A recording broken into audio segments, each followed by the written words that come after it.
there is a lot more articles covering what's going on in China now than ever before that is like taking a noticeably different tone. Their attitude on China is changing. There are Americans who are looking at China with a very different outlook. Like I've done so many interviews in these last couple of months since I came back from China, specifically about China, from journalists who are not like, even journalists who have written extensively about how China is dog shit are taking a genuinely different tone about China.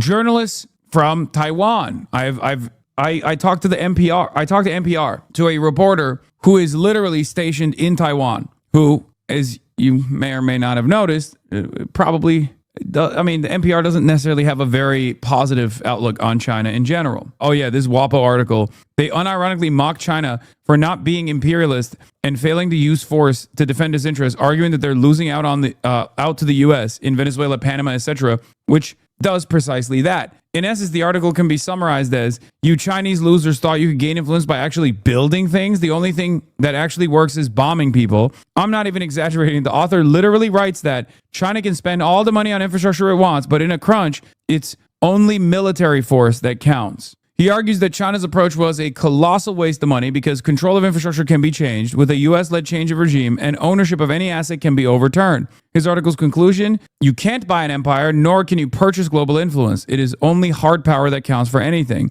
As cynical and brutish as the article is, it is also refreshingly honest. It is factual that China's strategy was to win over the global south by investing in their infrastructure and development, something I've said over and over again, if you recall. A very different approach to the Western imperialism that many in the West who are anti-China hawks claim China is doing. Well, now the Washington Post is admitting that Western imperialism is brutal. Okay, it's interventionist, it's brutal, it uses hardcore. Sometimes it doesn't even shy away from using boots on the ground military warfare. China's relationship with the global South is very different. They try to build. They try to develop reasonable economic ties and long-standing relationships with these other countries.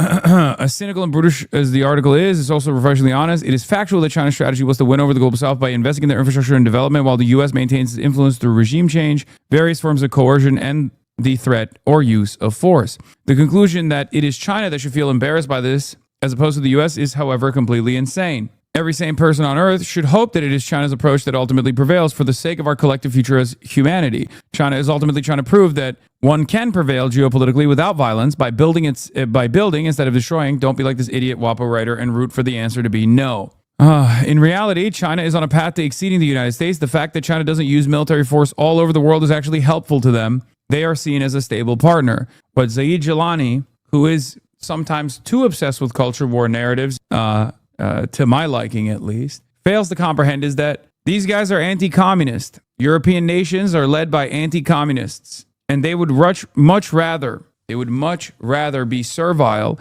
to America as long as America is doing things that benefit their international capital holders and capital owners, rather than lean into China in any way, shape, or form, even if China personally says we will protect the interests of capital globally as well. Spain is the exception, yes, but Spain is still a European country and therefore still abides by American interests at the end of the day. And it's the same with Ireland. Exactly. I think a very famous caller once said that Europeans would rather let America shit in their mouths than China shake their hand. Well, America has been shitting in their mouths quite a bit, and that's why they are now shaking China's hand. But that doesn't mean that they will lean into China to leverage a better relationship with America. For your next Q&A, do you think China having the role as the world's police would be better or worse for the world than the USA having it as currently? That's a good question. And I'll preface my answer by saying that the Chinese would never want to be the world's policeman. It's just not a part of Chinese culture or Chinese foreign policy.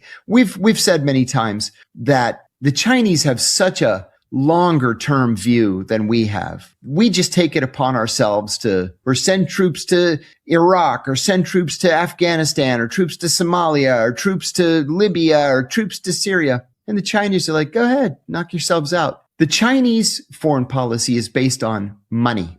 They have such a gigantic trade surplus. They're so awash in money that they're able to buy countries' loyalties. While I don't trust this guy remotely, he's definitely my favorite CIA agent. Straight, same. I agree. And the But Chinese, that's how we've been duped.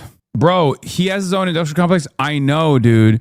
It's fucking crazy. He is all over my TikTok, and he's very affable. He's very likable. He's also very woke. His team thinks you hate him. I want to have him on the stream. We've literally reached out to him. I got his email from the Diary of a CEO guy who I met in Doha, and we emailed him. They did not respond. He's great. My 64-year-old Latina mom was sucked into it on YouTube. No, he's very good. He's very good in these like short clips. I always watch it. I always watch it to the end. Anyway, let's go to the Nigerians and say, hey, do you guys need an interstate highway system? We'll build that for you for free. We just want to have good relations. And so they have good relations. I'm not overstating it when I say that the Chinese essentially own Africa right now. They've completely muscled us out of Africa. Do you know that the Africa Command of the U.S. military is based in Germany? Do you know why?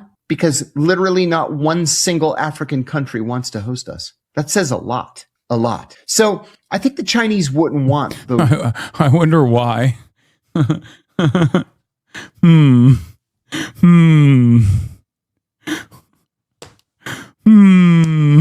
the role as the world's policeman, because they're actually winning the long-term game doing what they're doing now.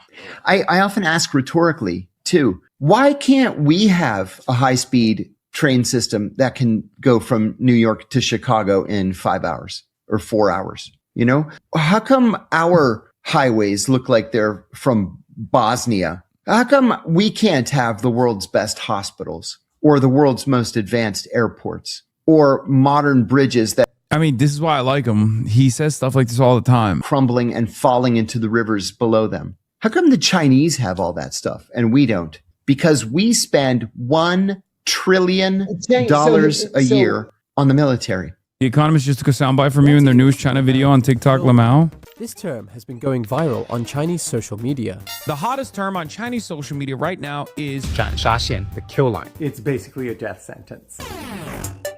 The video game term is used when a player character is dangerously low on health. Once their virtual health falls below this line, it takes just a single blow to be eliminated. By the way, they say Chinese social media and then they put me first. I love that. In another video, The Economist explained why capitalism is great. The U.S. is in its worst moment in history. The U.S. in its worst moment in history is still better than China and most other countries out there, says user 408-261.